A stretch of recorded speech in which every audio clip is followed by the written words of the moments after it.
Einstein. Браво, гениално, брат. Albert Einstein. Albert Einstein. Albert Einstein. Браво, гениално, брат. Albert Einstein. Браво, гениално, брат. Albert Einstein. Браво, гениално, брат. Albert Einstein. Albert Einstein. Albert Einstein. Lamborghini Mercy. Всеки нещо търси, аз търся тя да каже. Ева, добър си. Баса яко пържи, не се обиждам от мърши. Най-доброто чувство идва чак когато свърши. Изпитваш ли чувство на превъзходство за това, че си по-умен от останалите? Не бих казал, че се чувствам по-умен от останалите, особено като съм в елитна гимназия като немската, но бих казал, че хората, които са гласували за мен за умник, със сигурност имат такива качества като мен. Не мисля. Аз не мисля, че съм по-умен от останалите. Някога да, приятно е да знаеш, че знаеш повече от останалите. Не, може малко, ама не е много. В смисъл, средно. Това, че съм умен, не означава, че ги превъзхождат. Просто съм по-умен. Разбираш? Не, по никакъв начин. Как си станала толкова умна? Може би с редовно учене. Не се престаравам, но все пак гледам да знам за какво става въпрос в час. Не мисля, че съм станал толкова умен. Просто учене и упражнения. Аз го давам повече на родителите си, защото те са доста така възпитани и интелигентни хора като цяло и те са ми го предали някакси генетично. Аз съм природно надарен по принципи. Сега, какво да ти кажа, аз не ми трябва много да уча, трябва ми да знам само на какво е тест и си ги правя. Ти казал толкова умен, но със сигурност като малък родителите ми четяха много книги и оттам съм развил някакви прилични умения. Добре, а околните определят ли те като умник? Ами да, въпреки че аз лично не се виждам като чак толкова умен. Да, може би не всички, но голяма част. Винаги. Чак се чуда защо изобщо още съм в училище. Аз в принцип съм за университет, ми казват. За кой университет? За Харвард. След са ме номинирани и явно съм умен. По-често се шегуваш, че съм глупав. Кой предмет ти куца най-много? Физическото и физиката. Физиката. Съжалявам, господин Юруков, но физиката не е много моето. Може би български ми казал. Никой. Добре, а двойки получавал ли си? Не, никога. Никога през живота ми. Никога. Не. Наистина? Наистина. Никога. Сигурен ли си? Абсолютно. Двойки не съм имал. А преписваш ли на тестове? Да. Другите от теб преписват ли? Да, кой от когото може. И двете. Но първото малко по-рядко и второто по-рядко, често казвам. Никога. Никой учител не може да се похвали с факта, че ме е фанал да преписвам. Значи не преписвам. Така че... А от теб преписват ли? Винаги.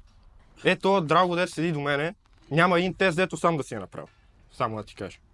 Да. Това мога да кажа. редовно такова на всеки тест или случва се? Не. Редовно не. Но мога да кажа, че съм преписвал. Добре, а другите от тебе? Сега. Пошигне. Случвало се. А от теб преписват ли? Да. Защо не си по-естин? Защото и не исках да вляза, и защото днес да е по-добре. Аз в интерес на истината в 8 клас бях прият в Лайстонг, но често казано не влязох, защото смятам, че ДСД беше по-подходяща паралелка за мен. Приехаме, обаче химията и биологията никак не ги харесвам. А поумня ли откакто си в Уестинг? По-скоро обратното, ама реално чувствам се малко по-умен, да. Обратното пъти. Ама не, виж, аз поумнях.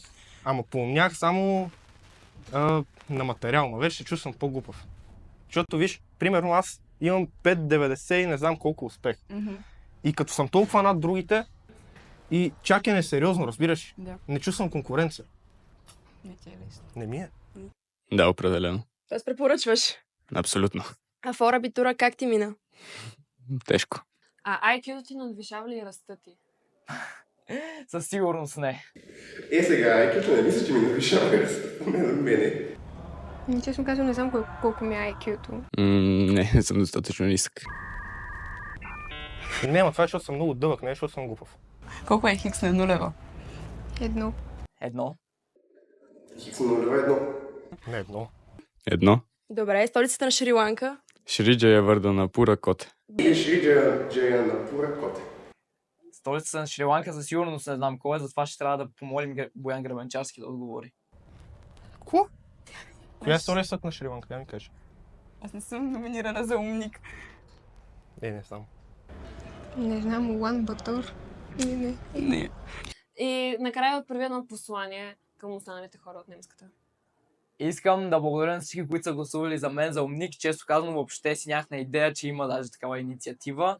И нека да повторим. Също се радвам, ако стана умник. И само Левски.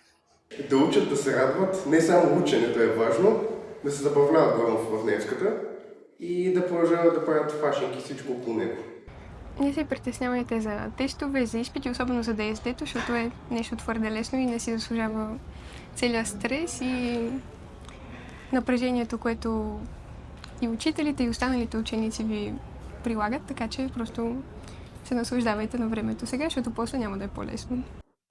Може би ще се повторя от миналата година, но те се възползват от средата, в която са попаднали в немската, защото нашите преподаватели са страхотни педагози, има безкрайно много възможности за приятелства и с преподаватели, и с наши съученици, които ще останат за цял живот. Ами, важно е винаги да си учат уроците, въпреки че и да го правят, пак не му стигнат. Но реално никога не трябва да се отказвате и да гоните мечти.